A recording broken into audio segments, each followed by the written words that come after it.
Mislim, da bo kar začela, ki bojo zamudili, bojo že nekaj vse slišali.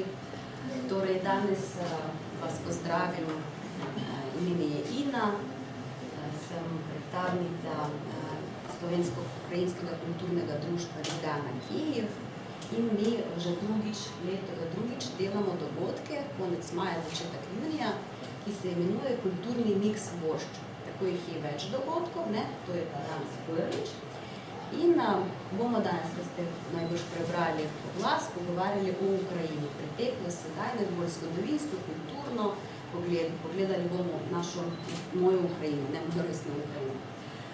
Meni in nam bojo pomagali o tem več razložiti naši gosti, bom kar prvršti, gospod Branko Soban, novinar in publicist, velikokrat je bil v Ukrajini, pozna dobro Ukrajino, zgodovino, sedajnost, piše o tem članki in tako naprej.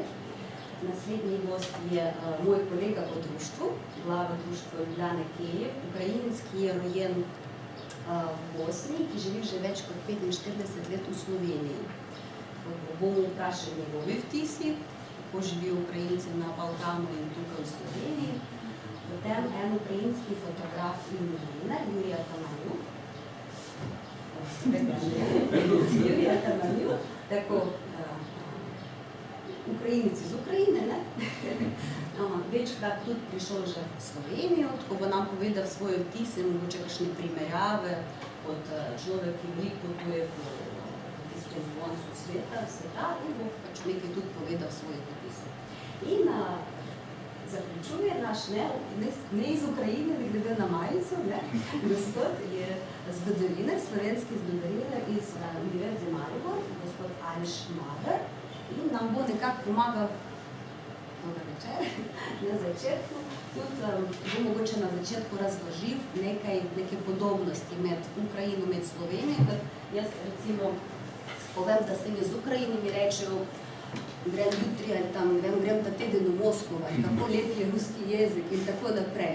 Take situacije se mi kar nenehno zgodilo, živim tukaj že 8 let in smo se odločili, da bomo z našimi tistimi dogodki kulturni miks vošč več in več razlagali o Ukrajini, tako da lepo ste vabili. Na koncu sem še naredila oglas drugih dogodkov, ki se bodo odvijali tudi v Ljubljani.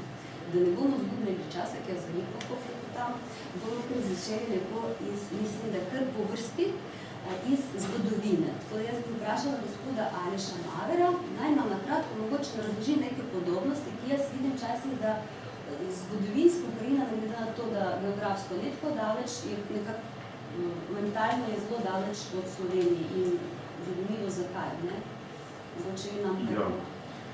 Če lepo pozdravljeni, zelo sem hvaležen in počaščen za to je vabilo, kajti Ukrajina, kot se zadnje že ta majica kaže, zadnjih nekaj let ali pa že nekaj več časa moja velika ljubezen. Zdaj prvič sem se z Ukrajino pravzaprav srečal, tako kot večina moje generacije, 1. maja leta 1986, ko je po 4 dneh končno prišla novica do nas o nesreči v Černobilu. In takrat je moja mama panično privlekla na dan šolski atek, smo povedali, kje je to pravzaprav Černobil, Žitomi, ki je Kijev, in smo ugotovili, da to res ni tako zelo daleč. To je bilo prvo srečanje z Ukrajino, potem pa sem tudi drugo srečanje, ki je bilo pa odločilno za to, da me začela Ukrajina zanimati, je bila podobna kot pri veliko mojih rojakih in preko branja del znanega poljskega pisatelja Henrika Šenkeviča, predvsem Malega viteza in pa z ognjevim mečem, ki se seveda dogaja okoli Kamjanec, Podilski, Stanislav, torej naš Ivano-Frankivsk in druga danes ukrajinska mesta. Potem sem seveda intenzivno spremljal dogajanje v Ukrajini, predvsem od oranžne revolucije naprej. In tisto, kar me je v vseh teh letih zelo presenetilo, verjetno bi lahko o tem tudi marsikaj povedal gospod Soban, je predvsem to, kako zelo se veliko Slovenk in Slovencev postavi v tej ukrajinski zgodbi na stran velike Matjuške Rusije, kako pravzaprav nima pravega razumevanja za to, da Ukrajina ni Rusija. In veliko Slovencev reče, ja, sej v bistvu to je Rusija. Kar je toliko bolj nenavadno, ker je seveda zgodovinska zgodba Ukrajincev zelo podobna zgodovinski zgodbi Slovencev. Seveda pa je nekaj ovir, ki dejansko otežujejo slovensko razumevanje Ukrajine. Osebno mislim, da je ena največjih ovir za Slovenca, ko se sreča z Ukrajino, z ukrajinskim narodom, je jezikovna podoba Ukrajine. Torej, za današnjo slovensko pamet je popolnoma nedomljivo, da človek, recimo iz Vinice, v Ukrajini ali pa iz Kijeva ali pa iz Poltave, govori rusko, ima se pa za Ukrajinca. Mislim, da je to ena tistih ovir, ki Slovencem onemogoča, da bi se bili bolj empatični do Ukrajine. Torej, današnji Slovenec, ki seveda to, da je Slovenec, najbolj povezuje s tem, da govori slovensko, ne more tega razumeti. Pri tem pa ne pomišlja, seveda, da je bila pravzaprav situacija na Slovenskem pred dobrimi 100 leti zelo podobna. Da smo imeli zelo veliko slovenskih rodoljubov, domoljubov, ki pa so zelo za silo tolkli posebej knjižno slovenščino in so se veliko lažje sporazumevali v nemščini. In je pravzaprav se zgodilo na Slovenskem v prvi svetovni vojni, ko je slovenščina prevladala v šolah, točno to, kar se je moralo zgoditi v Ukrajini deloma že po letu 1990 in se deloma dogaja zdaj, ko seveda ukrajinščina končno tudi v inštitucijah dobiva tisto vlogo, ki pravzaprav pripada.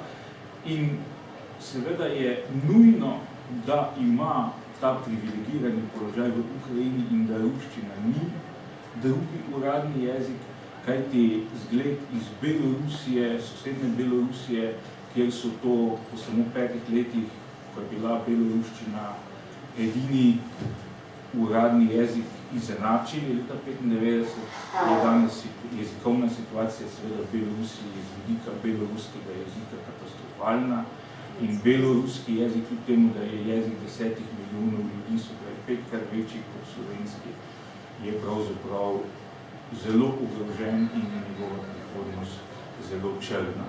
Torej, ta jezikovni problem je nekaj, kar nas ločuje. Potem seveda je bistvena zgodovinska razlika v tem, da so ukrajinske dežele zgodovinsko sprejele vzhodno različico krščanstva, medtem ko je seveda v slovenskih deželah prevladala zahodna, latinska, katoliška različica krščanstva. Čeprav smo pa ravno Slovenci spadamo med tiste narode, ki smo potem v 19. letu najbolj žalovali zaradi tega, ker se je krščanstvo širilo z zahoda k nam, ne pa z vzhoda.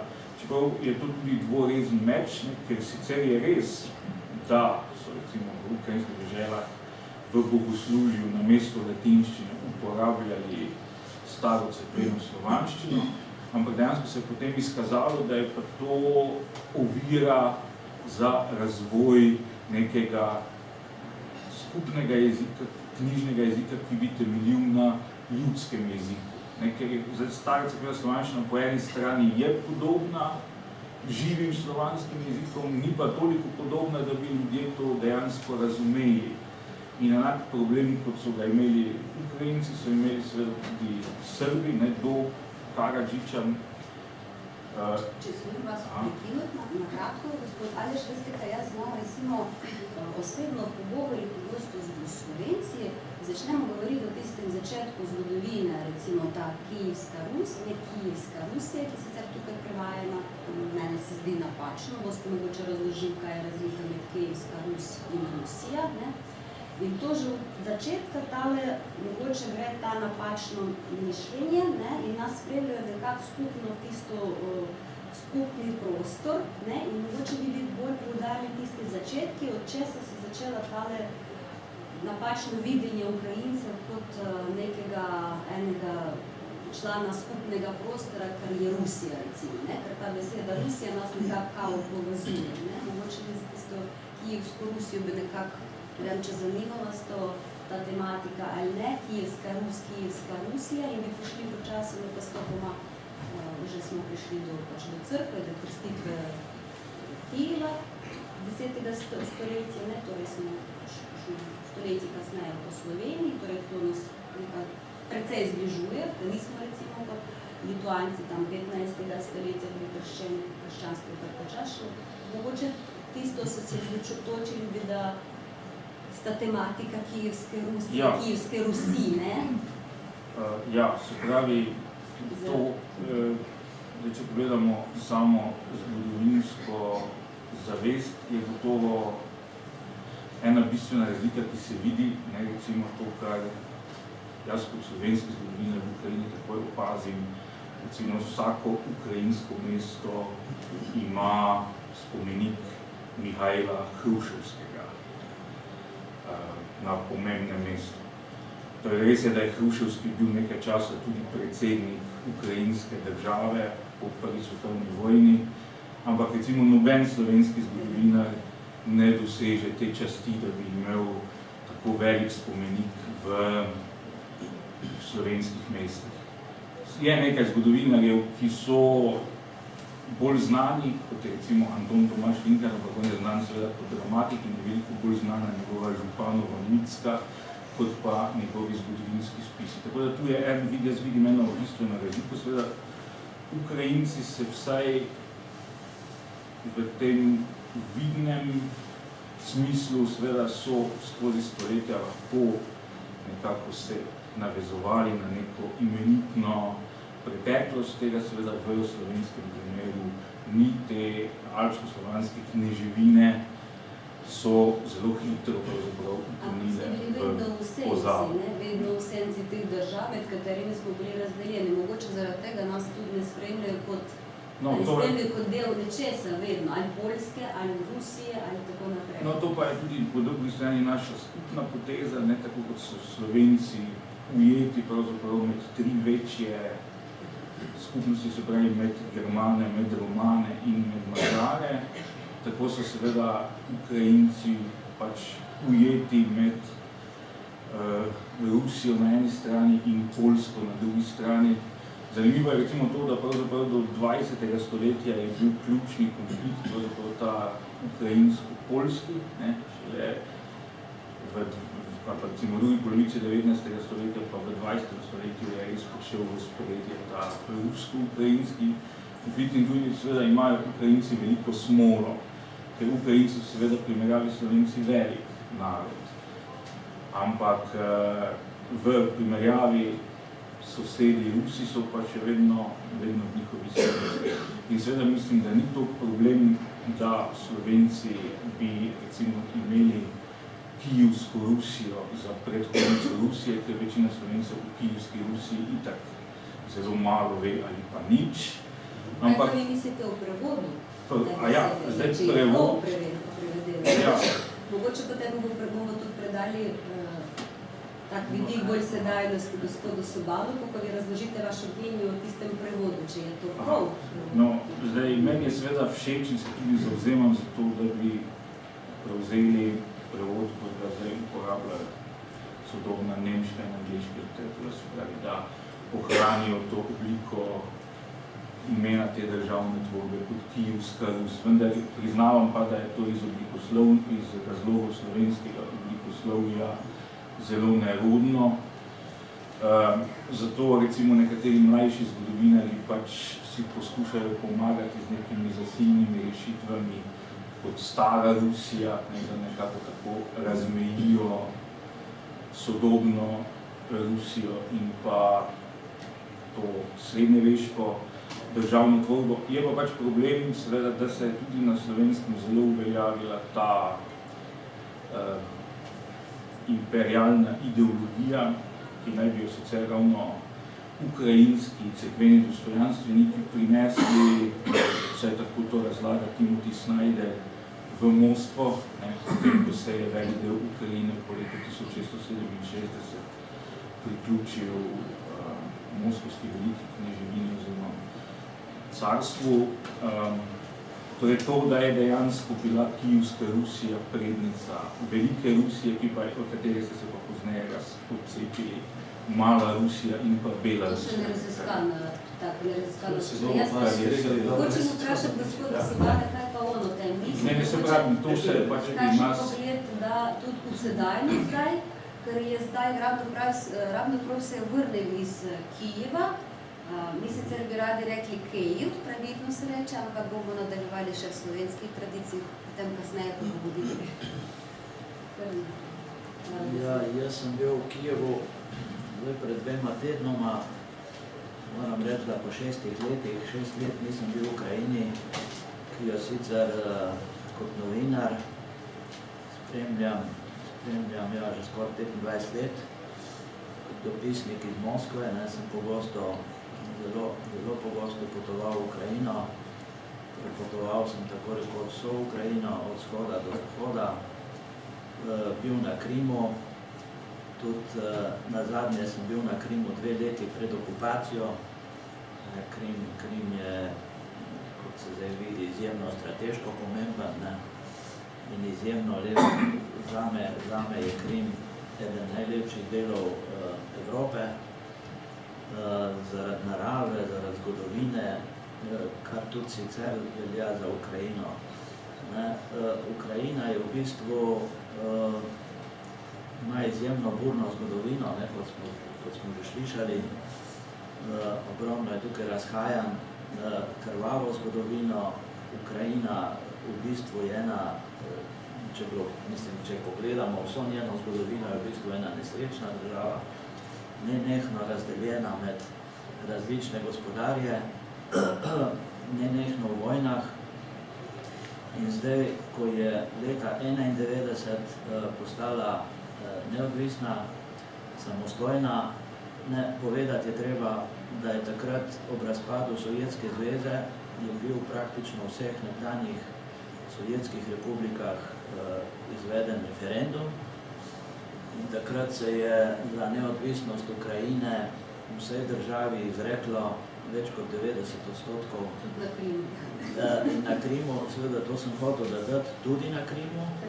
Tam je bil sicer odstotek precej manjši, 54%, ampak vendarle tudi na Krimu se je večina tamkajšnjih prebivalcev, ne vemo, da večino prebivalstva sestavljajo Rusi, kljub temu odločila za življenje v neodvisni državi, v neodvisni Ukrajini. In kot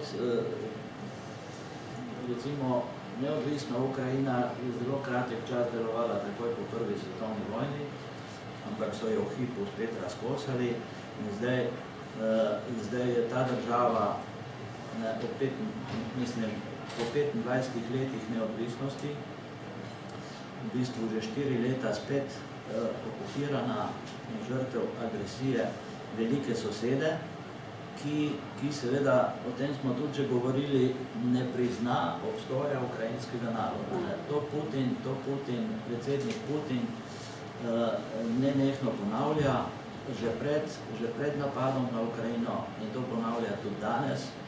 In to njegovo izjavo je zelo lepo povzel urednik radia Eho Moskvi, Aleksej Benediktov, ki ga tudi dobro poznam. On je zelo slikovito in v bistvu na kratko povedal bistvo te zablode.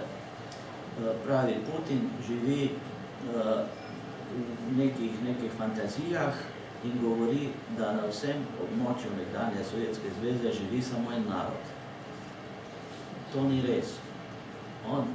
Putin misli, da so tuje zahodne sile, tukaj predvsem Američani, ta narod nenadoma razdelili na Ruse in Ukrajince, ampak Benediktov pravi, to je zabloda, nikoli ni bilo enega ruskega naroda in ga nikoli ne bo. Poleg ruskega naroda so na območju nekdanje Sovjetske zveze obstajali številni drugi narodi. Eden največjih za Rusi so Ukrajinci. Ne. Zdaj tukaj spet pri teh trditvah Moskve, ne, da Ukrajina ne obstaja kot narod, da ne obstaja kot država, ne, se spet pojavlja en kup paradoksov. Če ni ukrajinskega naroda, kot potem ukrajinski nacionalisti. Če ni ukrajinskega jezika, kako je potem ruski jezik preganjan v Ukrajini, če ukrajinskega jezika ni. Ne, tukaj Moskva, mislim, ta njena politika do Ukrajine je popolnoma zgrešena. Dolgoročno tukaj Moskva samo izgublja. Ogromno je analiz, ki kažejo, da v bistvu Ukrajina, Gruzija in te nekdanje Sovjetske republike, ki so zdaj samostojne države in nočejo poslušati diktata Moskve, se v bistvu tudi zaradi zdajšnje agresije nekako bistveno bolj povezujejo ekonomsko in politično, ne vem, ekonomsko zlasti s Turčijo in Kitajsko. Tako da Moskva zaradi popolnoma nepremišljene politike izgublja ogromen trg, ki bi ga lahko imela. Putin nas je naredil res tak zaveden ukrajinski narod, da smo nekaj smo med zgodovino izgubljali svojo identiteto zaradi rusifikacije in tako naprej. Ampak mogoče tam zelo s tisto vojno in se naredil dolgo. Ja, tako da tukaj zdaj ne vem, v tej vojni, jaz temu pravim vojna, ruska agresija na Ukrajino, okupacija Krima, agresija na Donbas, v bistvu Rusija tukaj dolgoročno samo zgublja. Ona ima svoje recimo temu geostrateške, ideološke cilje, ampak dolgoročno Rusija na ta način samo izgublja. Zanimivo je vaše vtise, ki ste na začetku rekli, da niste bil 6 let, a so kakšne spremembe pozitivne, ker Ukrajinci radi javljajo se, da po 3 revolucijah po zadnjih tisti krvavi se nič ne dogaja. Ni reformi, a so kakšne mogoče občutki? No, seveda, jaz sem bil tokrat zelo malo časa, ne, pač se ni dalo več, bil sem 4 dni. Kijev je izjemno lepo mesto, zame je to, mislim, prepotoval sem ves svet, ne, okrog 140 držav, in je Kijev je eno lepših mest sveta, definitivno zgodovinsko mesto, reki Dnepr, cerkve, arhitektura in tako naprej, tako da priporočam obisk Kijeva vsakomur. Direktno leto obstaja, za vsak slučajno.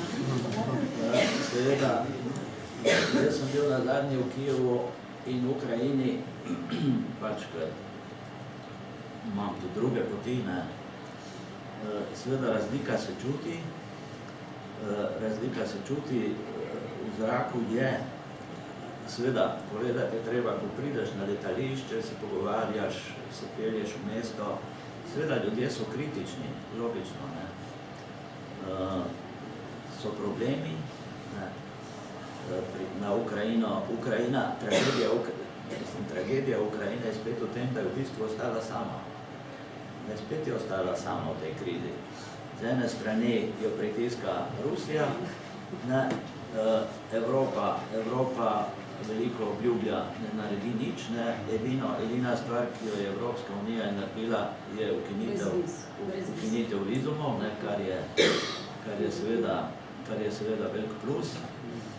Ampak kaj prav veliko konkretnega tukaj Evropska unija ne naredi, tako da se Ukrajina s to krizo, ne, strahotno vedeti je treba, da je to država, ki je v vojni, ki je okupirana, ki je žrtev agresije, se v bistvu dokaj uspešno spopada s problemi, ki jih je ogromno. Zdaj sem te dni bral ene analize neodvisnih opazovalcev, pravijo, da če seveda reforme so nujne, ampak stvari grejo počasi. Prihodnje leto so v Ukrajini predsedniške volitve, tako da se to že čuti. Ampak v primerjavi z vsemi drugimi republikami nekdanjimi sovjetskimi republikami je Ukrajina v teh 4 letih kljub vojni naredila ogromno. Narejenih je bilo kup reform, seveda ogromno dela Ukrajino še čaka. Ampak stvari se premikajo. Ne? In tukaj jaz mislim, da bi Evropska unija morala bolj odločno Ukrajini pomagati. Ne? Zdaj je Ukrajina tukaj nekje vmes. Ne? Zdaj Evropska sama ima težave. Ja, seveda Evropska unija ima sama s seboj ogromno težav, tako da se ne more ukvarjati še s težavami drugih, ampak glih zaradi tega v resnici izjemno strateškega položaja med Evropsko unijo, se pravi med Evropo integracij in na vzhodu med državo, ki spet sanja obnovitvi imperija, ne, tukaj ostaja sama. Preveč sama in tukaj bi morala Evropska unija več narediti. Mogoče bi naslednje vprašanje dala gospodu Andreju. Vi ste o tem smo tako nekako Ukrajinci, zdaj v zadnje čase med intelektualci obstaja neka taka ideja, da ni v bistvu naša ta tragedija, tragičnost zgodovine, da da neka naša misija. Da mi zgodovinsko smo na tem prostoru ni kar tako, ampak moramo neke spremembe morajo mogoče se zgoditi.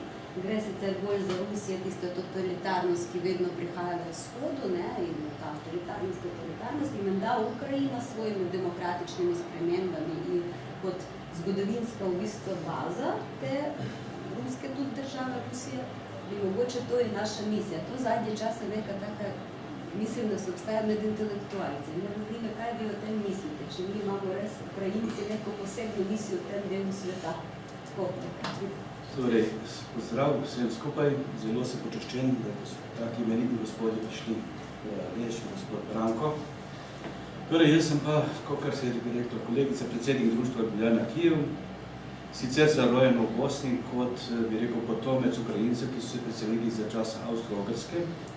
In noben v Sloveniji ne poudarja, da so mi živeli najmanj 100 let skupaj, torej Zahodna Ukrajina in Slovenija, in da so imeli ogromno, bi rekel, ljudi, ki so na Dunaju študirali in ki so se družili, medtem tudi Čop in Prešern in vsi drugi naši, na primer Ivan Franko in tako naprej. Torej, ogromno imamo teh zgodovinskih vezi. Torej, vi, kar ste govorili prej, kar se tiče jezika. Torej, ukrajinski jezik je zelo, zelo razvit in ima najmanj 450.000 uradnih besed in še 250.000 drugih besed, narečnih in tako naprej. Torej, najmanj 650.000 besed, besedišča, za razliko od drugih jezikov, ki niti približno tega nima. Torej, ukrajinski jezik lahko tudi primerjamo s sanskrtom, ker je ogromno tam teh besed v sanskrtu.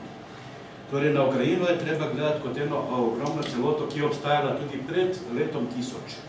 Torej, kaj se tam dogajalo pred letom 1000? Torej, to ozemlje je bilo še zmeraj najbolj bogato na svetu, torej Črnozem, so se čuli v šolah, in tam je bila ogromna poljedelska kultura. In kaj se zgodilo? Torej, tam so sprejeli krščanstvo tudi pred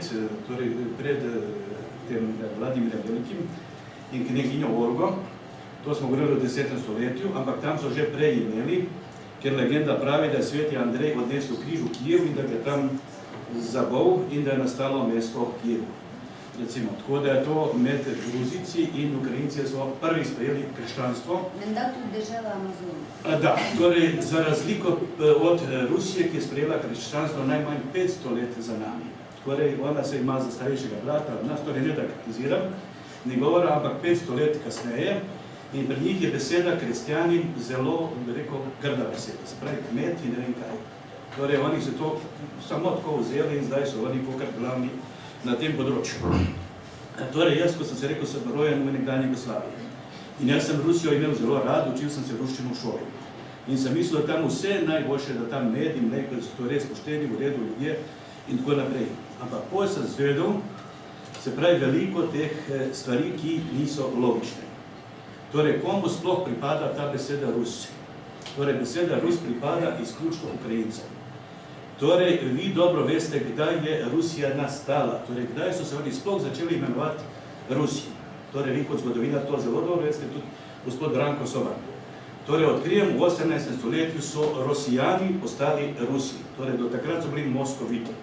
Torej, pogledajte zgodovinske vire, pogledajte vse in boste videli, da nikdar prej se niso bili Rusi, a Bog ne da so bili Rusini ali Rusiči. Če lahko sam hitro prekinem, zadnjič sem brala zelo zanimivo Pričanje Zigmunda Herbersteina, ki je bil kot poslanec v Moskvi, to je 16. stoletja pričanje in tam zelo zanimiva geografska imena. In to, kar gospod reče, zelo podobno, tako da če imate možnost prelistati tisto in pogledati knjigo Zigmunda Herbersteina, Moskovski zapiski, priporočam, res je zanimivo.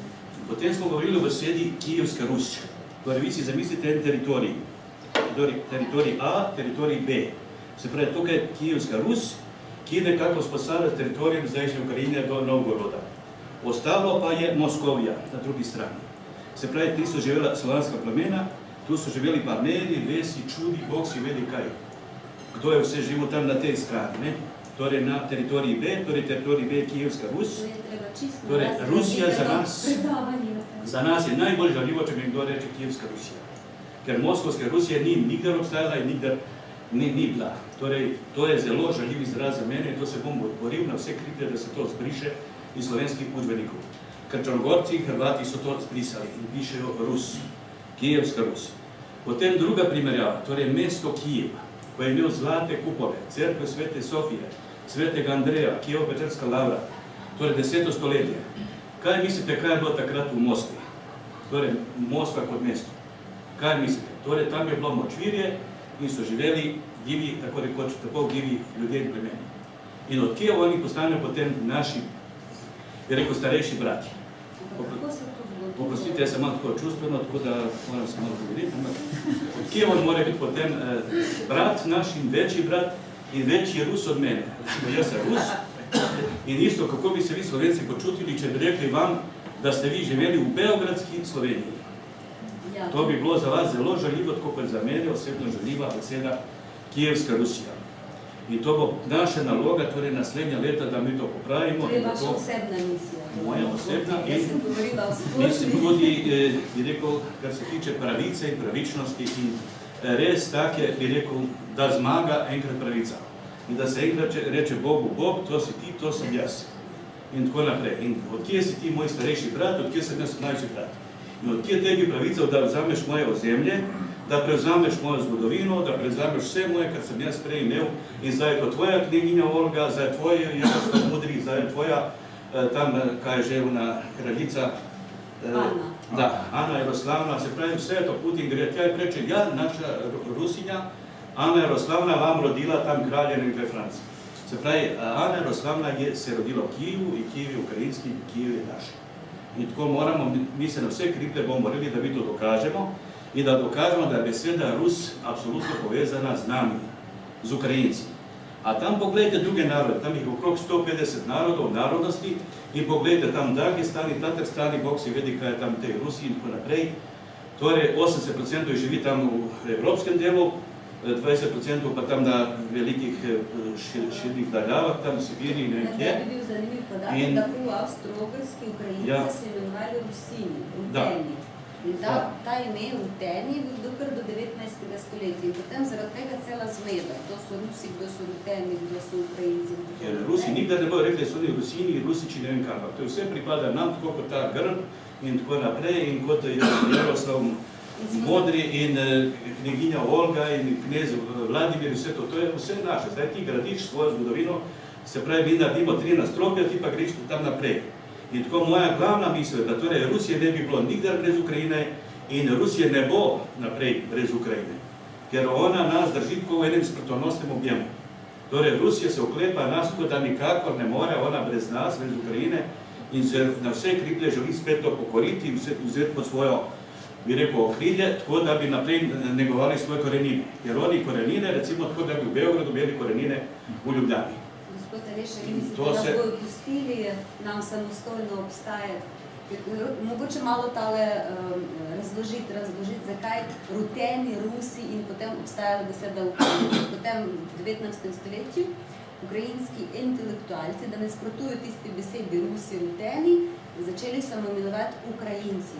Tako nekako v Slovenijo, vi ste bili kar Kranjci, Kranjci, pa Slovenija se začela kasneje ta beseda se uporablja. Torej Ukrajina tudi se začela uporabljati nekje 19. aktivno stoletje, čeprav prvič... Prvo omemba je bila v 11. stoletju. V 12. stoletju. Recimo, no, tako. Tako da to bomo, kar gospoda Andreja malo pustili, se pomiriti. Pa bomo mogoče še na koncu gospoda Jurija več vprašali o njegovih vtisih v Sloveniji in tako naprej. Ampak, gospod Ališ, kaj vi mislite o tisti problematiki? Bomo kdaj sprejeti v zgodovini kot samostojni narod ali bomo vedno asociativno nekako z našimi sosedi se povezovali? No, vse jaz sem že na začetku rekel, da smo Ukrajince pač ta, da bodo vedno imeli večjega soseda. To je pač dejstvo. To je zgodovinsko krivično, ampak tako pač je. Jaz pa mislim, da se vseeno se je v zadnjih 25 letih ta zavest o posebnem ukrajinskem narodu povečala. No, rekel bi, da verjetno je na Slovenskem nekoč obstajala, ravno zaradi te povezave, da smo živeli v skupni habsburški monarhiji. Neko ste omenili Matijo Čopa, ki je bil profesor v Lvivu. Potem seveda, recimo, Prešernov sodobnik je bil Taras Ševčenko, to je ena zadeva, ki nas povezuje. Tudi Ukrajinci imajo na tistih bankovcih, ki imajo najvišjo vrednost, imajo pesnike. Mislim, da na najvišjem bankovcu imate zdaj Lesjo Ukrajinko, na stotki je Ševčenko, medtem ko ti politični voditelji so pač na nižjih bankovcih. To nas gotovo povezuje, da nekako na kulturi temeljimo svojo zgodovinsko samozavest. Potem so nekatere zelo osupljive sporednice, recimo Ukrajinci nekje v sodobnem ukrajinskem jeziku dobijo prvo daljšo pesnitev leta 1798 z tem Ivanom Kotljarovskim, medtem ko 1806 Valentin Vodnik izda prvo slovensko pesniško zbirko pesmi za pokušino, potem recimo prva znanstvena slovenca Kopita pri nas, Oleksij Pavlovski pri Ukrajincih.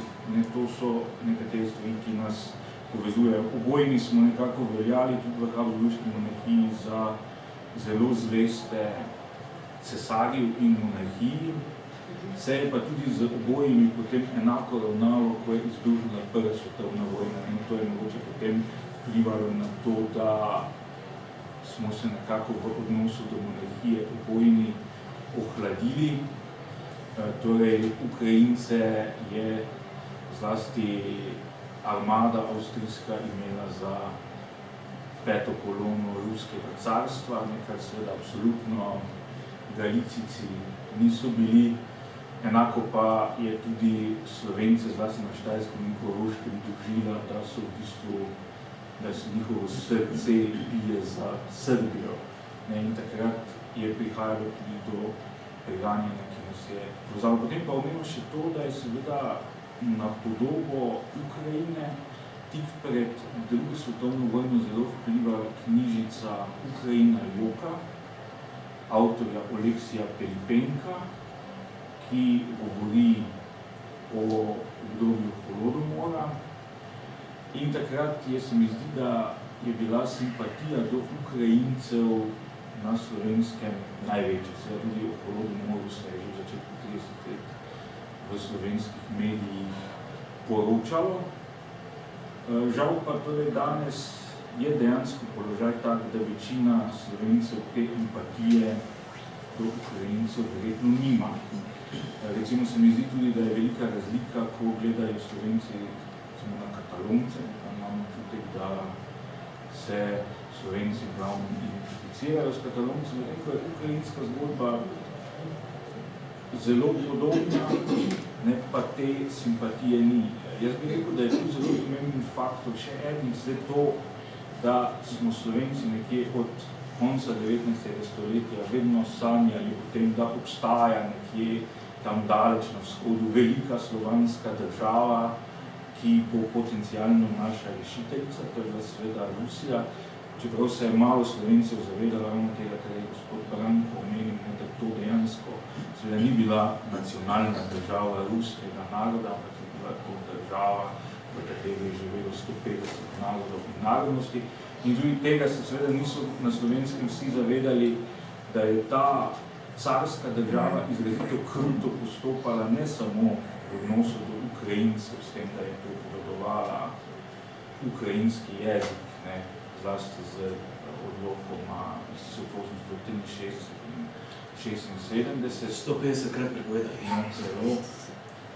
Ampak tudi do Poljakov, ne, recimo ruska carska oblast je seveda izjemno kruto postopala tudi do Poljakov, se pravim tako Slovani in seveda Slovenci na nek način bližji, ker so bili tudi oni katoličani, ampak to so nekako Slovenci odmislili. In pa še nekaj zelo pomembno, torej vse te sanjarije Slovencev so možne tudi zaradi tega v Rusiji, zato ker dejansko tega živega stika z Rusi pa ni bilo. Recimo Čehi so bili podobno rusofilski kot nekateri Slovenci, ampak potem, ko je po letu 1948 prišlo do tega dejanskega stika s sovjetsko armado, se je to rusofilstvo ohladilo. Jaz sem glede tega potem optimist, kar ste vprašali. Mislim, da s tem, ko ste vi tudi sami rekli, da se dejansko ukrajinska nacionalna zavest se je zelo okrepila v zadnjih 25 letih. Mislim, da smo lahko spremljali, kako se postopoma širi iz Galicije proti vzhodu. Mi smo pri Galiciji, gospod Aleš, da še smemo vas prekinut, da damo še besedo našemu gostju, prav iz Galicije prihaja, ne? Iz Lviva, Juri. In mogoče jaz bom kar vprašala ukrajinšče, pa potem nekaj prevedla. Bom vprašala, kakšne on ima občutke. A smo mi podobni, ko smo bili enkrat v tisti državi skupni Avstro-Ogrski, recimo Galičane in Slovenci, ali res ni različni? Što vi думаете, не схожі, наприклад, львів'яни, там галичани з словенцями, культурно схожі, багато ви бачите подібні? Доброго дня, що стосується схожості. Тобто українщина, так, послухайте, Так. язик. Ну, насамперед хочу сказати, що галичани це не є окремий народ, тому що дехто вважає, що галичани це окремий народ. Насамперед це росіяни так говорять. Знову про росіян будемо. Ну, на жаль, так. Добрий вечір. Я хочу повідати, що галіціянці, як це чувствується? Галиціяни. Галіціяни Галиціяни. Галіційці niso kar en narod narazen, ne, to pač del enega naroda, ki so Українці. Якщо не брати до уваги літературну українську мову, а брати говірку західноукраїнську, то дуже багато слів у західноукраїнській говірці і дуже багато слів у словенській, сербській, хорватській мовах є дуже схожі між собою. Чи не взамем я старослідлену recimo книжевний язик український, а взамем наразен та діалектичен галіційський, опазив съм велик спутник десет ми имamo prav tisti dialektični галіційський язик з recimo словенськими кишними беседи.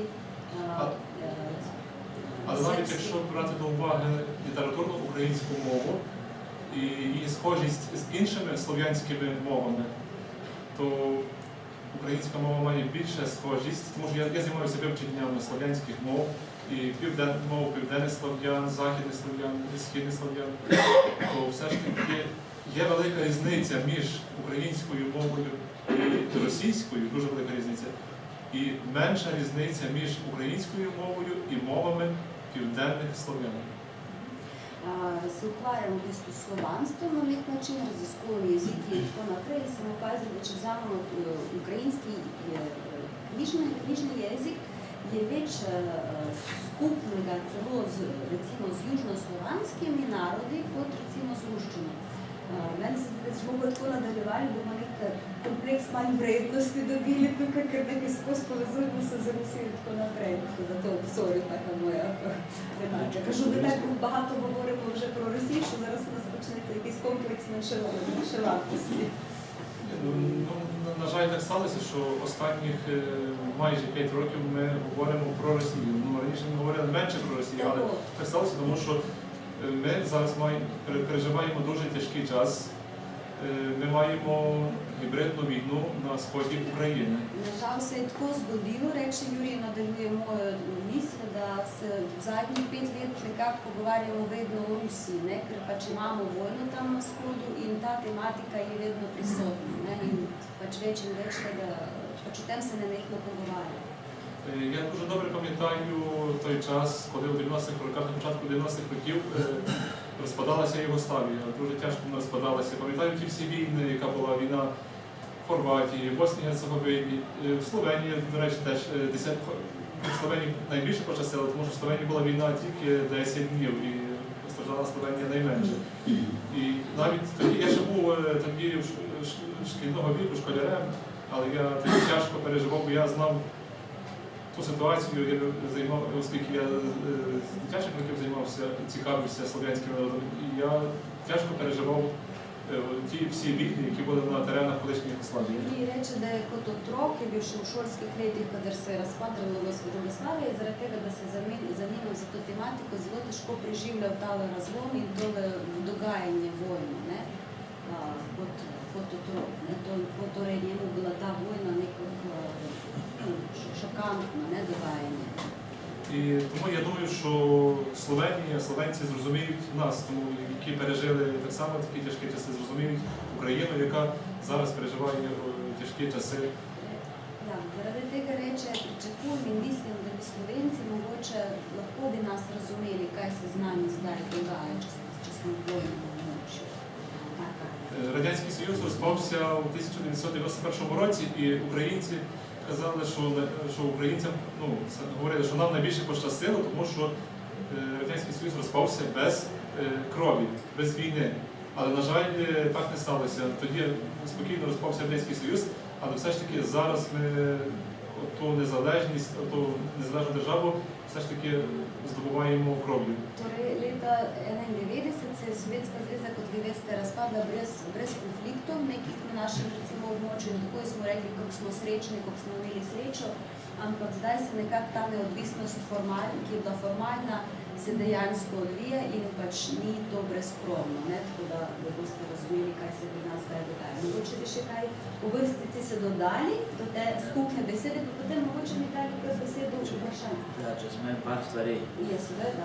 Najprej praška pomlad, ne, je točno 50 let, mislim, avgusta bo 50 let. Jaz, če bo vse po sreči, se bom konc maja dobil s Dubčkovim sinom, ki je zdravnik v Bratislavi. No, ampak to je znana anekdota, ne. Po tej praški pomladi, ko so Čehi se uprli na tej okupaciji,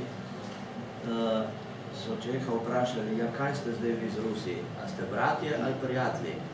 Ja, bratje vendar, ne, se prijatelja si lahko izbiraš, ne. Nekaj podobnega bilo verjetno tudi Ukrajinci v Sovjetski zvezi, ne, pač so bili po sili razmer bratja, ne, ker sicer bi si prijatelje si lahko izbiraš, ne. Zdaj, glede Galicije, zdaj v Kijevu sem zvedel, da bo Slovenija, in sem bil zelo vesel, 23. maja bo v Lvivu, Lvovu, Lembergu, kot hočete, bo Slovenija odprla spomenik, odkrila spomenik padlim slovenskim vojakom iz Prve svetovne vojne, kar je izjemno lepa poteza. Jaz sem bil prijetno presenečen, da je slovenska država tukaj vendarle naredila nekaj pozitivnega, ko gre za Ukrajino. Kot verjetno veste, je v Galiciji, Slovenci so se tam borili na strani Avstro-Ogrske, je padlo 30.000 Slovencev. In zdaj bo ob 100-letnici konca Prve svetovne vojne Slovenija po 100 letih postavila spomenik, kar je izjemno lepo, odkrila ga bo slovenska obrambna ministrica 23. maja. To sem zdaj izvedel v Kijevu. Omenjena je bila Lesja Ukrajinka, ena največjih ukrajinskih pesnic. V Jalti je Lesja Ukrajinka bila prijateljica s Čehovim. Čehov se je zdravil zaradi tuberkuloze, tudi ogromno drugih ruskih pesnikov je prihajalo na Krim po navdih, ne, in kot sem že omenil, tam je izjemno lepa narava. Lesja Ukrajinka je tudi živela v Jalti in je imela v Jalti svoj muzej. Z okupacijo je Rusija muzej Lesje Ukrajinke zaprla in je tam zdaj muzej jaltske zgodovine 19. stoletja. Lesja Ukrajinka je imela spomenik v Balaklavi, prekrasnem fjordu, ki ga uporablja ruska vojska. Tega spomenika ni več. Šol ukrajinski. Ja, tako počne ruska vojska na okupiranih ozemljih, podobno se dogaja povsod, kjer pride. Boste še kaj dodali? Torej, jaz bi dodal eno zelo zanimivo misel. Recimo, jaz sem bil v Črni Gori z enim Stanimirom, potem so bili teni družbi, tako da smo pili, jedli in potem so prav vprašanje, če je Andrej, če je on Srbin. In ta gospod Stanimir rekel, ja, garantujem, da je on Srbin. Ne? A veste, in tako zdaj na podlagi tega, kar se tiče slovanstva in bratstva. Torej, jaz se zelo sprašujem, recimo Rusija, ne da jo kritiziram, torej, dokažite vi, da ste sploh Slovani in da ste naši bratje, dokažite, torej, kje imate kolede, kje imate božične pesmi, kje imate vesnjanke, kje imate pogrebe slovanske, kje imate nakit slovanski in tako naprej. Torej, kje to imate vi, dokažite vi, da ste vi Slovani. Tako kot se jaz mogu dokazati tam, da sem jaz zdaj garantiral za mene, da sem jaz Srbin, pa nisem, ne. Tako po Slovenci ne bi verjeli, da je na Andrija Hevko je Slovenc. Čeprav tle živi 45 let in ima res misli tudi ostati tukaj in živeti naprej. Tako da se zahteva dokaže ti, da si ti to, ker si tako velik in tako pameten in tak velik Slovan in večji brat od mene in boljši, a ubijaš me non-stop, torej najmanj 20-50 milijonov je umrlo od velikega brata. Mogoče zaradi tega, da smo pod nekakvim vplivom, pa nismo pisali mi zgodovino, za nas so pisali in moram priznati kot Ukrajinka, recimo jaz sem začela z ukrajinsko zgodovino se ukvarjati le zdaj. Torej zdaj, ko sem berem kakšne knjige o ukrajinski zgodovini, čisto na novo vse vidim, ker v šoli nas učili drugače. Knjige so pisali taki, kot so ne vem, še po sovjetskih kakšnih tistih vzorcih in tako naprej. Tako moram vam priznati, da mi zdaj tiste po revoluciji zadnjih, revolucija se temu reče dostojanstvo, nažalost tukaj se zore, tako tam se govori, gore rečejo nekijevski režim ali ne vem kako. Veliko Ukrajincev zdaj išče spet svojo identiteto, raziskuje svojo zgodovino in moram priznati, da je veliko ogromno dela. Mislim, če se vi strinjate, mogoče da mi tudi dali mogoče kakšno besedo, ker zanima, kakšna tematika vas zanima. Neke svoje misli dajemo, ampak mogoče vi imate kakšne vprašanje. Imate kratko vprašanje. Jurečič je ruska kapelica, večina parnih so pa Ukrajinci, kot sem slišal. Zelo velika krivica se zgodila, tako da, ko smo rekli, zahodna Ukrajina je bila na strani Avstro-Ogrske, dočim je bilo tam, ne vem, veliko milijonov ljudi, ki so bili na strani Rusije, zlasti vzhodni del. A tudi v Ukrajini na zahodnem delu je bilo ogromno ljudi, ki so simpatizirali z Rusi in sem prav članek, kako so bili tam v teh taboriščih v Avstriji, torej Tellerhof in kako se to reče tam pri Gracu in ne vem koliko. To so bili v bistvu ti Rusi, v bistvu Ruteni, ki so umirali tam na Vršiču in tako naprej. Tako da je absolutno to največja krivica, kar se lahko nam zgodi, da reče, to je ruska, v bistvu ukrajinska, kar dokazuje imena in priimki. In najhuje to, gospod Branko se verjetno spomni, ena piramida je bila tam in pisalo je tam okrog 100 imen. In ta piramida je izginila in tam piše Sinam Rosiji. Tako kot da bi rekli Slovencem, Sinam Avstriji. Razumete? Priimki imena so izginili. In zakaj se to dela? Recimo, če ti to imaš to spomenik, če to bilo tam na Vršiču, na tej piramidi, kje so ta imena in priimki? Torej, to je moje javno vprašanje. Mogoče, če boste dali vprašanje, povejte za koga vprašanje. Da, povejte za. Ali kar za vse. Če mogoče še kakšno, ja? Jaz nimam vprašanje, samo povedala bi, ker ste omenili slovenske vojake v Galici. Moj staroče je bil tam in je preživel in se je peš sam vrnil v Slovenijo. Rekel je, da je preživel zaradi dobrih ljudi Ukrajincev. Strašno so pomagali zlasti Slovencem, avstrijskim vojakom, ne toliko ne. Slovenci so pa, tisti, ki so ušli, so preživeli zaradi tega, ker se povsod je rekel, so naletele dobre ljudi.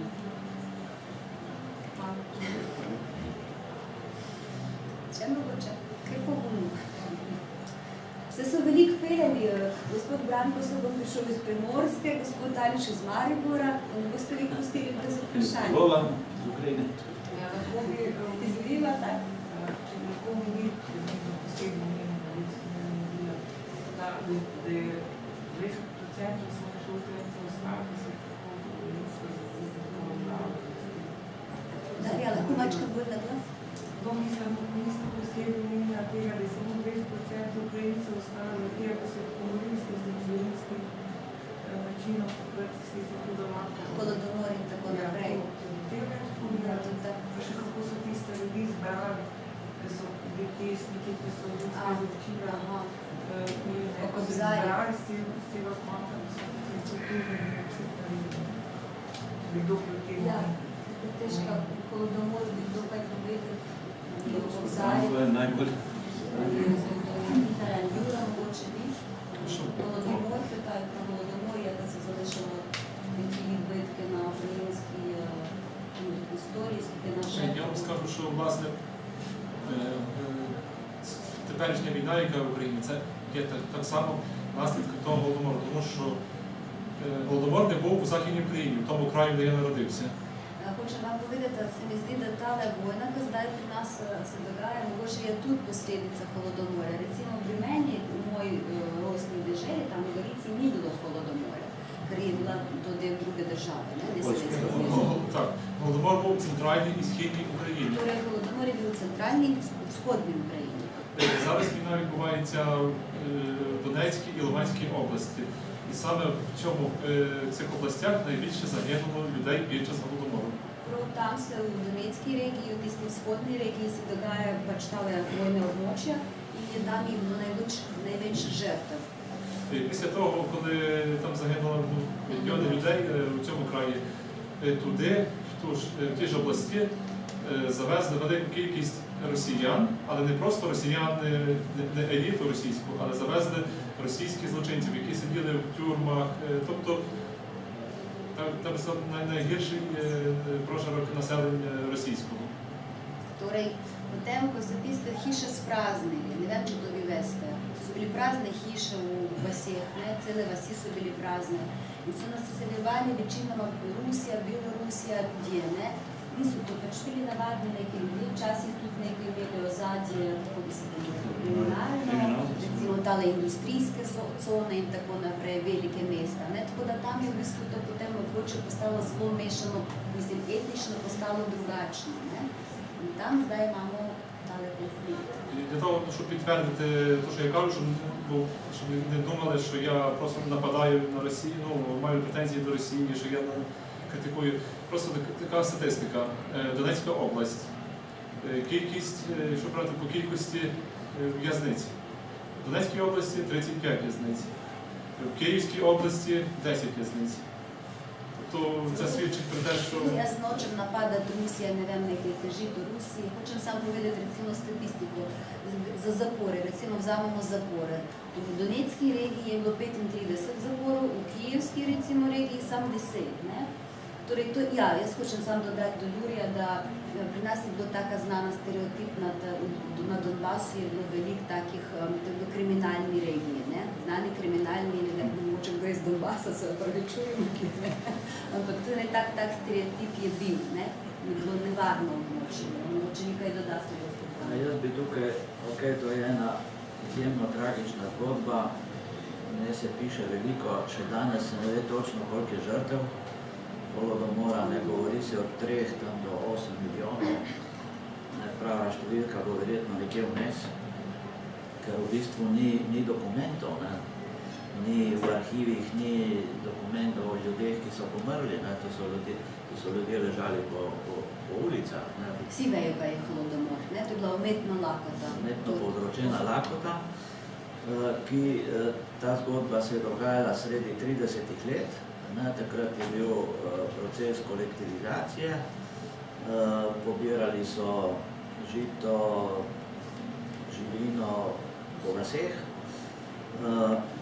so primeri, ko nekateri partijski funkcionarji tega niso hoteli početi, ker so videli, da bo, če ljudem pobereš kravo, pobereš vse žito, bodo ljudje umrli. Nekateri so vrgli partijsko izkaznico na mizo, so rekli, jaz tega ne bom počel. In pol je pa Stalin pritisnil silovito, to je razumel kot nek upor. Nasploh je imel Stalin, no to je treba reči, če hočemo razumeti današnjo Putinovo politiko do Ukrajine, je treba najprej poznati Stalinovo politiko do Ukrajine. Brez tega, brez poznavanja zgodovine, se današnje ukrajinske krize ne da razumeti. Stalin je imel z Ukrajino zelo slabe izkušnje. Zanj slabe. Ja, ko se je Ukrajina po koncu Prve svetovne vojne, leta 17 po oktobrski revoluciji, ko je postala za eno leto samostojna država, je bil takrat Stalin komisar za nacionalnosti. In mu je zelo ostala v spominu ta ukrajinska samostojnost, ki jo je hotel na vsak način kasneje zatreti v kali, in holodomor je bil en tak poskus discipliniranja, krvavega discipliniranja neposlušnih Ukrajincev. To discipliniranje se je končalo z genocidom, če je 5 milijonov mrtvih. Žal priznalo je 14 držav, se mi zdi. Samo problem, mislim, ne zadeva ne štima, Stalin je bil Rus. Ne morate zdaj podpisati Stalin ruskih zločinov, ne? Rus je bil. Stalin je bil šef države. Ampak ne Rusi, vsi šef Sovjetske zveze, ne bil Putinovski imperialist, ne? To zdaj ima tako, ne? Zdaj govorimo o zgodovinsko gledamo, to nekaj ne štima, ne? To ne vredo. Ne, zgodovinsko vse štima. Ja, dobro, dajte si kaj prebrati. Vsaka potvorba. Dajte si kaj prebrati. Ne znam malo zagovarjati Stalina, ne? Paralele treba. Ne moramo zdaj pripisati vse zlo v Ukrajini Rusom, če krati trdimo prvič, da Rusov ni, ne? In drugič, da v bistvu je začetnik tega preganjanja oziroma tisti, ki ga je pripeljal do vrhunca Stalin, ki sploh ni bil Rus. Mogoče tudi bila, hočem reči to, da mogoče bila tudi tista politična opcija, ki jo je Stalin zagovarjal, ki je tle ni nič omenjal, kot da tega sploh ne bi bilo, bila za nekaj kriva, ne da? Katera politična opcija? Stalin ni pripadal nobeni stranki. Ne vem, kaj hočete povedati. Zelo dobra knjiga je šla prav za vas, gospod, priporočam, Red Famine od Anne Applebaum, zelo pred kratkim. Dobila je zadnjič nagrado, sem pozabila. V angleščini. V angleščini, tudi so intervjuji na YouTubeu, zelo lepo to se razloži v angleškem jeziku, so Anne Applebaum. Tako, veliko raziskuje vzhodni počtale Rusijo, Ukrajino, raziskuje in veliko delala z arhivi KGB-je, kot so bili odprti in poznajem številke, vse to napisano. Zadnjič je šla knjiga, zelo izgleda, naredila tako neko revolucijo, ker o tem se ne piše. In je tudi en film, ki zadnjič je šel kanadski film, Bitter Harvest, Grenka žetva. To se tudi da povedati, ker je to prvič nekaj posneto o holodomorju. To je taka tematika, jaz se prevečujem kot Ukrajinka, jaz zelo težko gledam kakšne dokumentarce o holodomorju. Meni je to težko. In malo kdo je lahko o tem napiše, ker tudi preživeli so jih premalo, ne? Mogoče preč. En Applebaum je napisala precej knjig, ne? Ona je žena nekdanjega poljskega zunanjega ministra Sikorskega in kolonistka Washington Posta in izjemna poznavalka nekdanje Sovjetske zveze. Napisala je izjemno knjigo o Gulagih, ki je prevedena v slovenščino. Napisala je knjigo o železni zavesi in zdaj tale zadnja je o tem holodomoru. Prav o holodomorju. In ona začne to zgodbo razlagati in poveda. Zgodba se začne daleč pred Stalinom, torej v 70 letih, kadar so bili upori, Ukrajine se upirala, ker to rečemo ni civilna vojna, ampak je bila Ruskem imperiju civilna vojna, za nas pa to je bila vojna za neodvisnost in smo izgubili potem neodvisnost, 3 leta nekaj. Toda to se začne daleč pred Stalinom to zgodbo, ki prišla potem na koncu pik do holodomorja. In zdaj mi pobiramo tiste, jaz že zdaj razumem, koliko to vplivalo na nas, koliko nismo inicijativni, koliko smo prestrašeni Ukrajinci. Ukrajinci. To še sami se ne zavedamo, koliko to na nas vplivalo. Smo preživeli genocid, kateri se ne priznali. Predstavite, kaj to pomeni za en narod. Torej, leto pa pol otroci so umirali, jokali, okrog so bili vojaki, ljudje niso smeli iz vasi in ti leto pa pol živiš v tistem, kako se reče, peklu, ne? Peklu. Na sekundu si predstavite to situacijo in ni hrane. Torej, jaz bi samo vprašal, navzoče, glede statistike. Torej, če primerjamo leto 31, koliko je bilo takrat Ukrajincev, koliko Rusov? Kakšno razmerje je bilo takrat? 80 milijonov Ukrajincev je bilo 30, ne? Pred Holodomorjem zgodovina reče, da Ukrajincev je bilo 80 milijonov. Da, in Rusov koliko je bilo? Tega jaz ne vem. Se pravi, skoraj 1 milijon manj kot Ukrajincev. Leta 31. Kje se zdaj izgubili to, kje je zdaj to razmerje? Zdaj je mogoče Ukrajince, ajde. Čez 30 rečijo. Naj po 40, Rusijo pa 140. Pred kje je to razmerje? Torej 80 milijonov Ukrajincev 31. leta in 79 milijonov Rusov. Torej to so dejstva, ne? Tako. Torej, kje so se Ukrajinci izgubili? V vsaki družini smo izgubili. Tematika je bila celo tabu. Jaz z mamine strani poznam žrtve, vemo, kdo je umrl med Holodomorjem, z očetovi sploh ne vemo. O tem se ne je pogovarjalo. Torej, ta tragedija, kako se reče, travma, tako da mi bomo še veliko časa bo šlo, dokler Ukrajinci bojo, kako se reče, prekoračili to svojo... In da bo svet dojel, kaj se je zgodilo z Ukrajinci. To priznanje tistih tragedij je zelo pomembno za narod, da se gre naprej, da se razvija. Mogoče še kakšno vprašanje? No, če smem še. Mogoče kar do gospoda. Mislim, jaz bi vprašal bolj glede prihodnosti Ukrajine. Zdaj, glede na to, da je trenutno Rusija, mislim pač Rusi, da so Krim. Po vašem mnenju, kaj bi bilo bolj smotrno, da Ukrajina išče pomoč pri Evropski uniji, Zvezi NATO, in nekako zamenja oblastnika, ali da gre nekako svojo pot in v smeri neodvisnosti popolne. Torej, jaz bi mogoče rekel. Torej, moje mnenje osebno, torej Ukrajina in Rusija nikdar več skupaj in nikdar več pod nobenim pogojem. Torej, finito. Torej, moje mnenje, to je absolutno in to bomo doživeli. Kaj pa Evropa in Amerika? Torej, mi smo del Evrope bili in ostanemo in na vse kriplje se trudimo, da gremo v Evropo in sanjamo to, da smo tako, kot ste vi zdaj Slovenci. Sanjamo o tem, da bi bili mi to čez 20 let, 50. Torej, želimo si to na vse načine, na vse kriplje se trudimo. Torej, z Rusijo nikdar več in pod nobenim pogojem. Ker so genocid naredili nad nami, pričili in tako, da nažalost ne moremo biti brati s tistim, ki ubija svojega brata. Torej, veliko Abelov, kaj nam se je zgodilo, tako da preveč je tega in to in ne gre.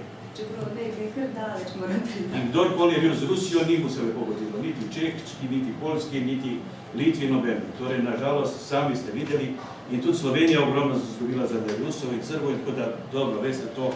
Torej, Slovenija je bilo najmanj 20 milijonov, zdaj, če bi se borili tako bolj zavzeto, če bi imeli več sreče, torej tudi Slovencev malo, 2 milijona, to je velika tragedija, torej tako bogat jezik, tako kulturni ljudje, tako razviti in vse živo, torej jaz sem študiral slovenščino, tako da je neverjetno, kaj vse imate, ampak vas je premalo in nekako se je zgubilo in ste pustili, da vas nekako asimilirajo, da podjarnijo in tako naprej. Torej tega Ukrajina ne bo dovolila in zdaj gre svoj pot, ne glede na ceno in ne glede na... Kakšna so pa trenutna demografska gibanja, ker to na koncu čez 50 let bo odločalo? Odločanje, torej Ukrajince, najmanj se 20 milijonov v tujini, v diaspori. In to je zelo zagrizena diaspora, ki govori ukrajinskim jezikom in tudi v Ukrajini se giblja na to, da se uvede ponovno ukrajinščina, ker 300 let je bilo preveč rusifikacije, torej to se zdaj uvaja in jaz sem trdno prepričan, da bo Ukrajina govorila spet ukrajinsko in da bo, pa naj ostane kogarkoli, naj vzamejo, ker če pa Ukrajina mora biti in bo ostala in pač bo zaživela in pripadla bo tisto, ki je ravno pripadla. Vprašanje je poprečna starost ženske, moški in prirast ukrajinskega prebivalstva. Dobro, to bi mogoče Jurij odgovoril, da jaz to. Демографічний, як ви змінюється криза, статистика, жіночий вік середній Якщо ви знали. Молодик, старик. Ну, на жаль, Демографічна криза у нас є демографія. на жаль, така є проблема, що в Україні зараз тяжка економічна ситуація і дуже велика кількість української молоді виїжджає за кордон, зокрема в Європу, в Америку, в Австралію. Ja imamo tu problematiko zaradi ekonomske krize, ker veliko mladih ljudi odhaja. Evropa, Amerika, Avstralija in tako naprej. Ja, є криза. І дуже велика кількість пенсіонерів у нас, тобто, ну, І preveč starejših ljudi, tako da ekonomsko zelo težko zdaj napredna situacija, ker pač ni tistih delavcev, ki bi potem plačali pokojnine in tako naprej. Ja. To imate prav. Ja. Ampak ne pomeni, da se ne bojo vrnili, ker tam je res, če je hotel Hitler imeti Vaterland in če so hoteli Avstrijci, torej tudi vrne se tam, kjer tako kot Slovenci ne gre, on se vrne vedno na svoje ognjišče. Torej gre kot lesi se vrača, tako se bo tudi Ukrajinec vrnil, tako da ne gre. Pa jaz tudi razmišljam, da gremo v nebo in tam On redno hodi, tako če hočete še leto do penzije. 4 prostora so v avtu, tako da se prijavi z gospodom Andrijem, bo lepo razložil vse. Leto dvakrat in planiramo dolgo živeti, kar je. Če smem, ne, Ivan Frankone, ukrajinski pisatelj, ki smo ga že omenjali, zahoda Ukrajine, je pred skoraj 100 leti vzkliknil, tudi tukaj je Evropa. Ukrajina je del Evrope. In tudi pokojni francoski filozof Andrej Glixman, sem se z njim pogovarjal v Parizu o tej temi, on pravi, da tukaj bo Ukrajina postala nekoč članica Evropske unije ali ne, pravi, tukaj sploh ne gre za sprejemanje Ukrajine v Evropsko unijo, gre za vračanje. Ukrajina je bila del Evrope od nekdaj, bila je del Avstro-Ogrske. In tudi Ukrajinci, Euromajdan, revolucija na Majdanu.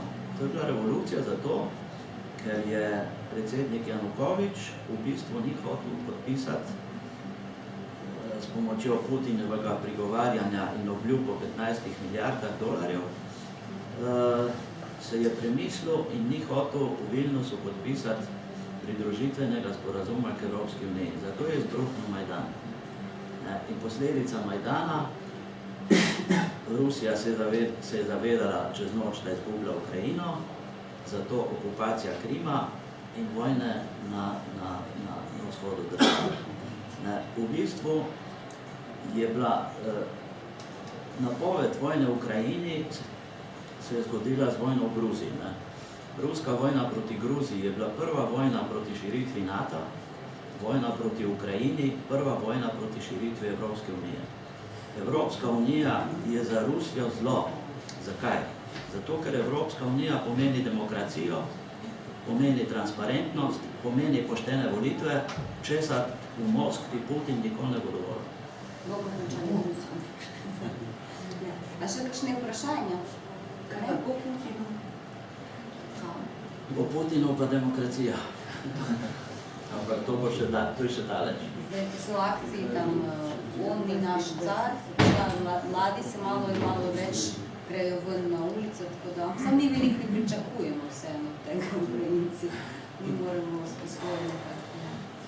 Mogoče še na koncu neko tako zadnjo besedo o Ukrajini, razmislite o Ukrajini, bomo začeli z gospoda Aleša, da kaj še več. Tudi gospodu seveda odgovoril, da to je mogoče slovenski pogled dva oblastnika, ampak za Ukrajino je, tako kot smo slišali, življenjskega pomena, da se loči od Rusije. Tu je pač Evropska unija in tudi z državami, ki so naravni zavezniki. Mogoče mi tega v Sloveniji ne moramo razumeti, ker naša situacija ni taka, ampak Rusija je svojo podložnost v Ukrajini zapravila, torej če bi ona sprejela Ukrajince kot enakopraven narod, bi bilo možno neko sodelovanje, kulturni stiki gotovo so, verske povezave so, ampak Rusija je svojo možnost zapravila. In tu recimo za Ukrajince je Evropska unija življenjskega pomena.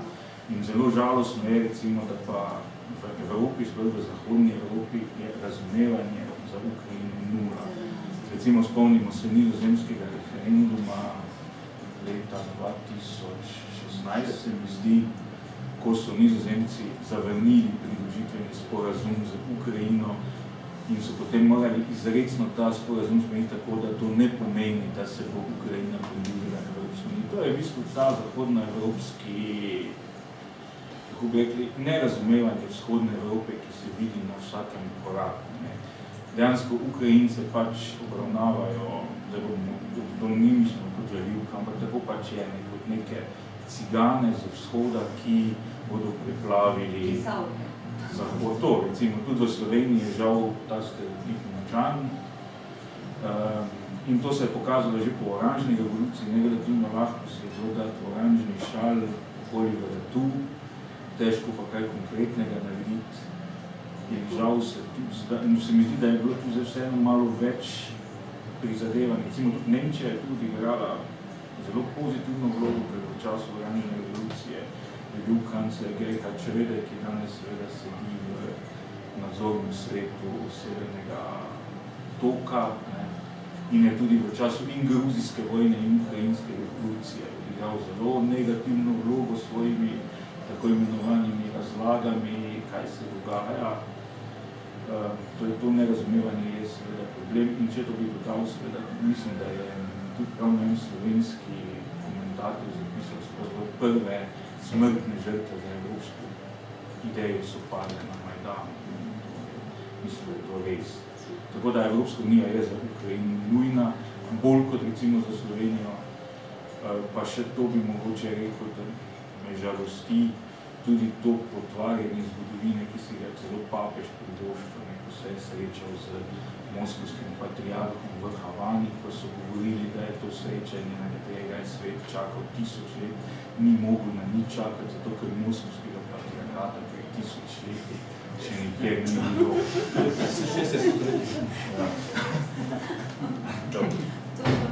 Take stvari treba poudarjati, bolj na glas.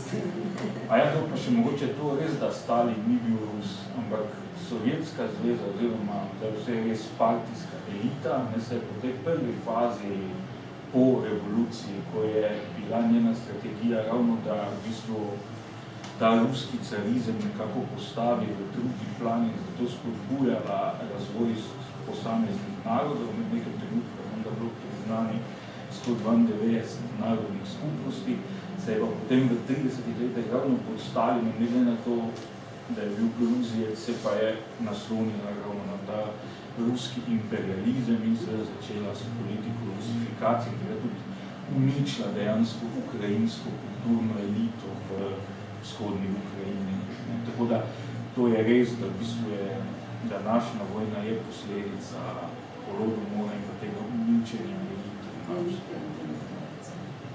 Mogoče na Jurij, z vami zaključimo še bilo potem več. Mogoče še svoje razmisliti o prihodnosti Ukrajine.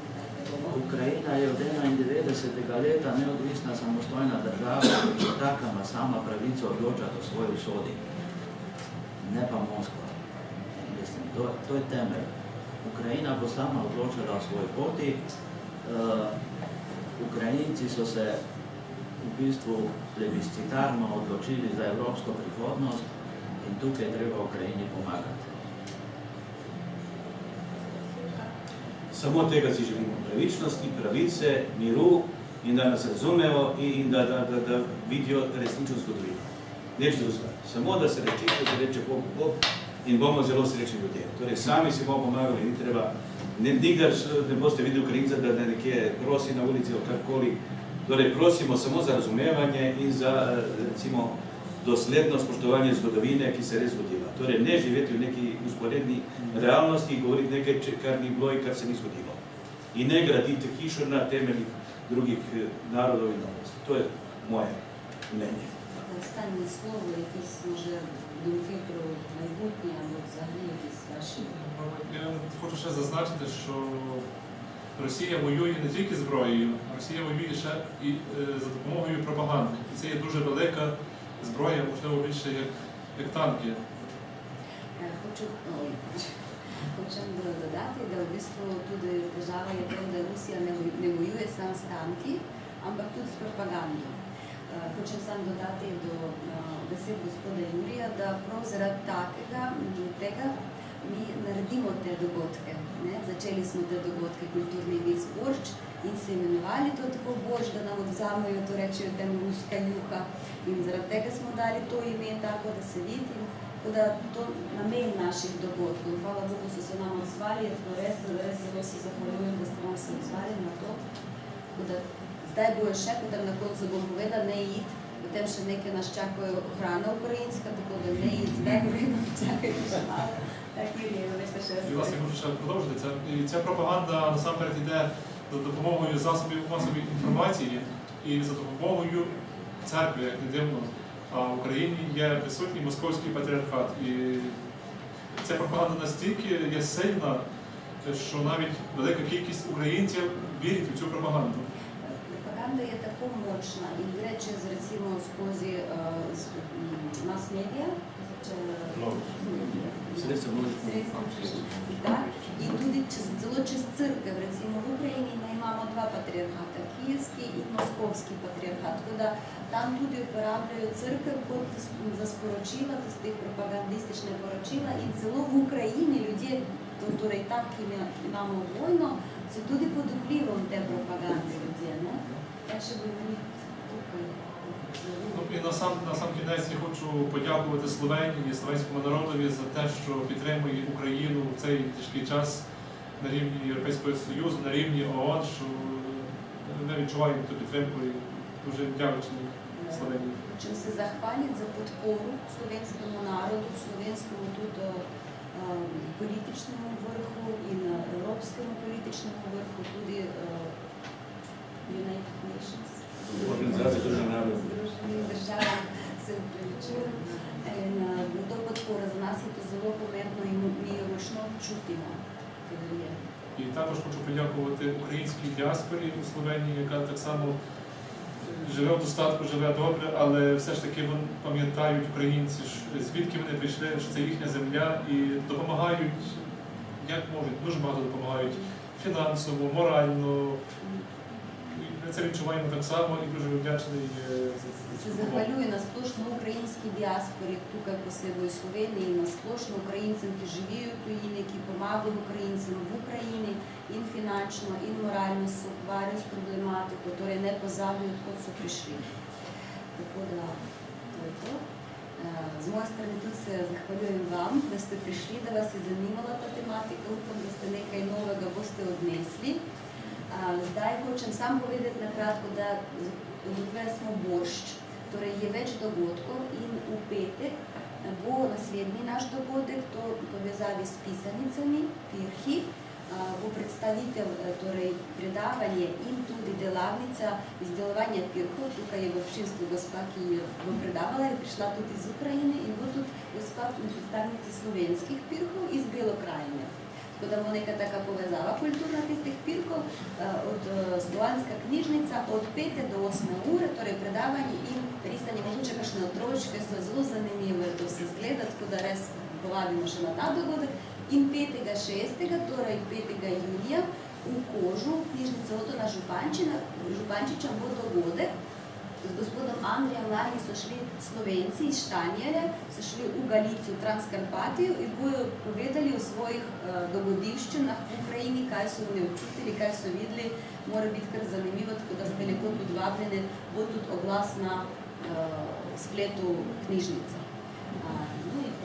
Torej, 13. julija vas vabimo v Ukrajino. Za 300 evrov, 10 dni, tako da... Tudi še tako napovedniku, da gospod Andrej organizira vsako leto potovanje v Ukrajino, traje po 6 dni. А я зустрічаю і буду провідником. Юрій має там туристичний водник, і то зло з ними, ви сте видели темперамент господа Андрія, довг час вам сигурно не і тут розіскава, recimo розіскава та галиційські буряки, та маковка, Сходна фронта, тут Львів, кафічі, различне гостильне, все було зело безпобестрено. Українські горенці. Львів je zelo podobno Ljubljani. Tako, eno prekrasno mesto. Ja, priporočam tudi Lviv, ni tako daleč od meje s Poljsko, Lviv je čudovito mesto, zdaj se to razvija turistično zelo razvito. Ljudje rečejo, predstavniki, da je malo malo več umazano kot Ljubljana, drugače pa tramvaj imajo, ajde, da nimajo reke. Tako da zdaj vas vabimo na, jaz hočem še povedati, da sem oblečena, ne vem, če so to videli, v majico z Olegom Sencovim, ukrajinskim režiserom, ki še zdaj nahaja v ruskem zaporu, je dobil že 20 let zapora, 23 celo let zapora, tako da že 4 leta v zaporu, nekje v Sibirju in Jakutiji. Je sam originalno iz Krima, obtožen je bil menda terorizma, da je on terorist in tako naprej, da je bil teroristični napad in zdaj že to traje, tako da političnih ujetnikov v Rusiji je več kot 40 uradno in eni so že kar dobili hude, kako se reče, kazni, 20 let in 10 let in tako naprej. Tako da jaz pač nosim to majico, da Free Sencov, lahko o njem več preberete tudi na spletu. Ja, pač 4 leta se že v zaporu v bistvu in takih primerov je več in več. Tako da smo tudi v spomin na Olega Sencova in na Krim. Zdaj 18. maja je dogodek, obletnica deportacije krimskih Tatarov. Ne vem, če ste o tem kaj slišali, tudi obstajajo filme tam, deportacija krimskih Tatarov iz Krima leta 1944 in 18. maja oni to dan spomina. Tako da smo naredili tudi krimsko-tatarsko jed, tako da ukrajinske periške, krimsko-tatarske čebureke vas čakajo, pa malo slovenskega vina, da popestrimo naš vse za besedo po dogodku. Tako da ste lepo vabljeni in vi ste seveda tudi. Ja, če smem samo dva stavka, ker je bil omenjen Krim, Tatari so bili izgnani leta 1944 in so bili zadnji narod, ki se je smel vrniti na svoja ognjišča. Leta 1944 je Stalin izgnal kup narodov, največ z Kavkaza, Čečence, Kabardince, Kalmike, Povolške Nemce in krimske Tatare. Po smrti Stalina se je večina narodov smela vrniti na svoja ognjišča, ko je Hruščov prevzel oblast. Tatari ne. Tatari so se smeli vrniti šele pod Gorbačovom leta 1989. In zdaj pride ta glavno, moj velik prijatelj, vodja krimskih Tatarov, legenda Mustafa Džemilov, jaz ga srečujem že zelo dolgo. Leta 2014, ko je Rusija okupirala Krim, se mu je ponovno zgodil Stalin. Ni se smel več vrniti na Krim. Za 5 let so mu takrat prepovedali. Stalin se nenehno ponavlja v ruski politiki. In zato, če se ne pozna Stalinove politike, je nemogoče razumeti Putinovo politiko. Zato se prosim zakopite v knjige. Jaz bi samo še to rekla, malo člankov je, ki bi tako jasno opredelili stvari, kot smo danes slišali, in mislim, da mi nismo prav informirani. Članki so tako čuden postavljeni, da ne veš ni ne eno, ne drugo. Po drugi strani vidimo, da se en del levice strašno obrača proti Rusiji, kar nas večino po moje ne navdušuje in bi predlagala, da malo več pišete. Imamo spletni časopis, kar vam radi gospod Baranko Svoboda, vam je prebadali. Zdaj imate veliko časa. To je zdaj, to, kar ste omenili, je nova tema za debato. Vpliv ruske propagande in plačanih ruskih trolov, ki delujejo tudi v Sloveniji, je grozljiv. Proti temu se ne mogoče upirati, ker ta ruska propaganda v bistvu prevlada vsako resnico. Javce ne more upreti. Javce ima pa posle v Rusiji. Tako da hvala za to tudi remarko. Sicer imamo spletni časopis www.situacija.si, kjer pišemo neke dogodke iz Ukrajine. Imate 1000 člankov, situacija si. Andrija je redaktor, tukaj on piše www.situacija.si, tako da te stvari berem tisti, ki so zainteresirani. Če ni v širokih medijih, potem se to ne ve. Mi delamo to, kar lahko naredimo. Probamo, tako da hvala res za podporo. Zato je gospod Branko in gospod Aleš, to so naše svetle točke, ki nam res pomagajo, da nekaj pokažemo in da se upamo, da danes je bilo zanimivo in tako, ja res, jaz bi še priporočila Timothy Snydera kot enega tako zelo enostavno razlaga zgodovino, sicer v angleščini, ampak dobesedno jaz še sama veliko se mi zvedla. Timothy Snyder je zdaj pred kratkim, par tednov nazaj, jaz sem v Londonu, napisal novo sijajno knjigo Road to Unfreedom, to se pravi Pot v nesvobodo, kjer tako natančno analizira to rusko-ukrajinsko zgodbo, da tako natančne zgodbe še ni bilo objavljene, in hkrati je pa njegova žena, tudi profesorca Marsi, da se pa ne spomnim njega, Šon, je pa tudi napisala posebno knjigo o svojem doživljanju Majdana, ona je bila tam. Tako da je to en par zgodovinarjev, ki v bistvu svet seznanja z resnico o dogajanjih v Ukrajini mimo ruske propagande, ki je uničujoča. Imamo slovensko prevedeno nekaj tega Andreja Krukova, neki Rusom, Veš, da že začel Andrej Kurkov.